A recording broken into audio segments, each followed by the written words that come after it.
Taky okradli nás cigáni. Ty mi řekneš. Co? Řekni mňam, mňam, mňam. Je to dobrý?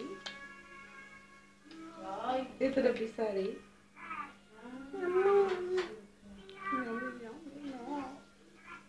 Máš to podat nůž? Jo, a namažíš si rolíček?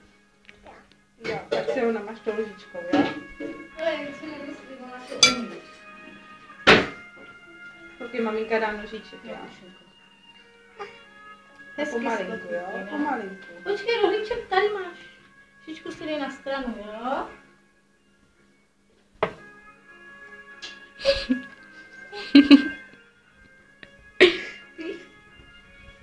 Udělala si píp.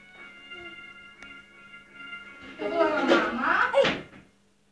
A namaž na rohlíček. Jste to měli vypočítaný, že jo? Tak jste mi to nenapsali, abych vůbec nevařila. To ti podrží, jo? Mysleli jste A tady ty budu namaž. učit, vy jste napsali jedeme pro tebe. Obvykle Sáru takto. Nevařím vůbec, ale tak vy nic nenapíšete, tak se potom musíte čekat.